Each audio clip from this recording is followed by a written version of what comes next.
اسلام کے لیے کام کرتے ہیں, اس کو چاہتے ہیں, اس کے لائے ہوئے نظام کو اپناتے ہیں, اللہ کے نبی کے اصولوں کو اپناتے ہیں, ایسے لوگ اللہ تبارک و تعالیٰ کو بہت پسند ہیں. الحمدللہ اللہ تبارک و تعالیٰ ہم سب کو اس میں شامل فرمائے.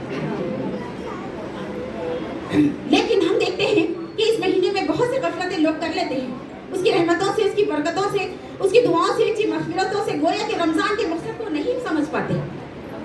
صرف یہ سمجھتے ہیں کہ رمضان آ رہا ہے, چادریں صاف کر لیں گے, پھول وغیرہ سجا لیں گے, دیواریں صاف کر لیں گے, پیٹ کروا لیں گے, اچھی گروسری گھر میں ڈلوا لیں گے. ماشاءاللہ بہن نے بہت ہی اچھے انداز میں آپ لوگوں کو سمجھایا. پھر بھی میں مناسب سمجھتی ہوں کہ میں کچھ باتیں آپ لوگوں کے سامنے رکھوں. گلدستے لگانے سے ہمارا ایمان مکمل نہیں ہو جائے گا, چادریں بدوانے سے ہمارا ایمان مکمل نہیں ہو جائے گا, گھر کی صاف صفائی سے ہمارا ایمان مکمل نہیں ہو جائے گا. میری بہنوں, ہمارے دلوں کو صاف کرنا ہوگا, توحید کی طرف آنا ہوگا, ایمان کو, جذبے کو بڑھانا ہوگا. ایمان ایسے ہی نہیں آتا, ایمان آتا ہے تو قرآن سے ایمان آتا ہے, کیونکہ یہ مہینہ ہی ایمان کا ہے, یہ مہینہ ہی نزول قرآن کا مہینہ ہے. قرآن جو پڑھتے ہیں ان کے لیے کیا بتایا گیا کہ اللہ تبارک و تعالیٰ کا جو آسمان ہے نا, اس کو 8 فرشتے اٹھائے ہوئے ہیں. آسمان کو 8 فرشتے اٹھائے ہوئے ہیں. تو جو قرآن اچھی طریقے سے پڑھتا ہے, سمجھ کر پڑھتا ہے, اچھے انداز میں اگر پڑھتا ہے, تو اللہ تبارک و تعالیٰ بزرگ فرشتوں میں ہمارا نام لیتے ہیں. اللہ اکبر, اللہ تبارک و تعالیٰ ہم سب کو اس میں شامل فرما لے. تو ایسے قرآن ہے ہمارے لیے. ہم سمجھتے ہیں کہ جوزدان میں لپٹے ہوا ہے, اس کو جھٹک دے کے ختم رکھ دیے تو ہمارا ایمان مکمل ہو گیا. کعبہ میں سجایا جاتا ہوں, ماشاءاللہ بڑے بہترین. پورے میں کیا بول رہی ہوں, میں جتنی بھی باتیں بولنے والی تھی الحمدللہ میری بہنوں نے مکمل کر دی. میں ان کا تھوڑا سا جز آپ لوگوں کے سامنے رکھ رہی ہوں. الحمدللہ ہم یہ سمجھتے ہیں کہ جوزدان میں ہمارے گھر میں قرآن ہے, ہمارا ایمان ہے. نہیں, ہمارا ایمان یہ نہیں ہے. جب تک کہ ہم اس کو پڑھیں گے نہیں, اس پر عمل نہیں کریں گے, اس کو سمجھیں گے نہیں, آگے نہیں بڑھائیں گے, تب تک ہمارا ایمان مکمل نہیں ہو سکتا. ہم اس کے مطابق اگر ہماری زندگی گزاریں گے تو ہی ہم مکمل ہو سکتے, ایمان والے ہو سکتے.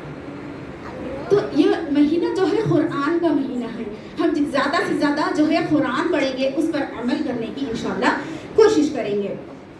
جیسا کہ ہماری اور کیا غفلت یہ ہے, ہماری غفلت یہ ہے کہ لوگ بولتے ہیں کہ یہ سیزن کا مہینہ ہے, کما تو لیں گے نا, گھر کے لیے خرچہ تو ہوگا نا, گھر میں خرچہ تو ہوتا نا, بچوں کو عید پہ کپڑے تو بنوانا ہے نا, فلاں چیزیں تو لینی ہے نا. یہ سیزن ہے, ہم ایک مہینہ چاہے روزہ گیا, نماز گئی, تراویح گئی, قرآن گئی, عبادت گئے, سب گئے. لیکن یاد رکھو مومنوں کے لیے, ایمان والوں کے لیے بھی یہ سیزن کا مہینہ ہے. جتنی 11 مہینے ہم نے کوتاہیاں کی ہوگی, 11 مہینے ہم نے لفظیں کی ہوگی, 11 مہینے ہم نے جو گناہ کیے ہوں گے, اللہ تبارک و تعالیٰ بولتے ہیں کہ یہ مہینہ سیزن کا, ایمان والوں کے لیے سیزن کا مہینہ ہے. تاجروں کے لیے نہیں, تاجروں کے کمانے والوں کے لیے نہیں, ایمان والوں کے لیے سیزن کا مہینہ آ رہا ہے. میری بہنوں, ہم کیا کریں گے اگر ہم دیکھیں گے کہ کہیں اگر سیل لگی ہوگی تو خواتین کا انبار لگ جائے گا, خواتین کا انبار لگ جائے گا. لڑ جھگڑیں گے 50% ڈسکاؤنٹ سے, 70% ڈسکاؤنٹ سے, لڑ جھگڑ کر ہم آگے بڑھیں گے. لیکن یہ مہینہ اللہ تبارک و تعالیٰ بول رہے ہیں کہ اگر تم یہاں پا لیے تو سمجھ لو تمہاری آخرت کامیاب ہے.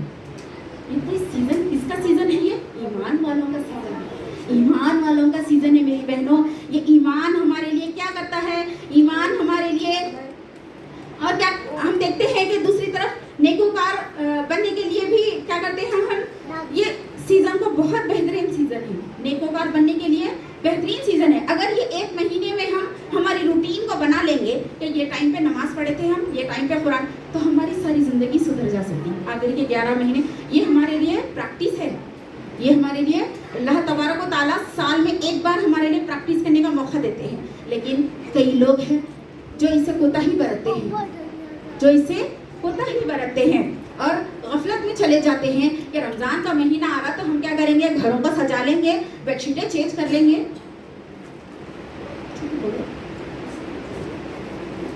اسی لیے اس کی ناقدری وہی لوگ کرتے ہیں جو اس مہینے کو نہیں جانتے, اس کی قدر نہیں جانتے.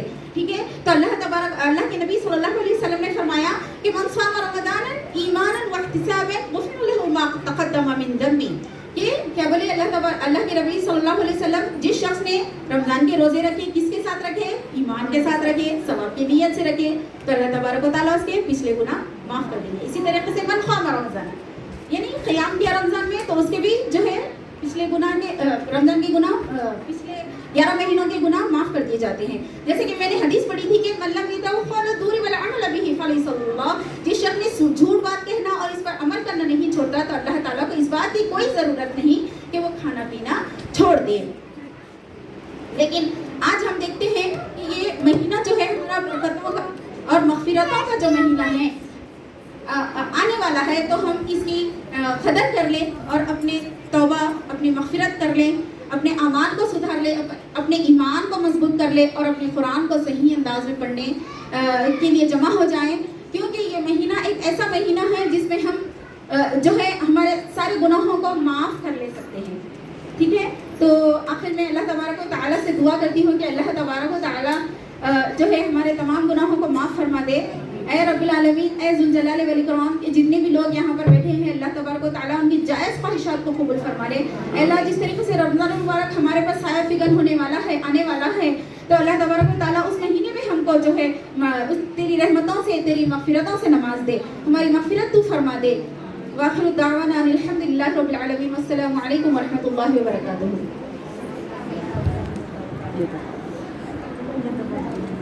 آمین. بارک اللہ فیکم، تقبل اللہ منکم، جزاکم اللہ.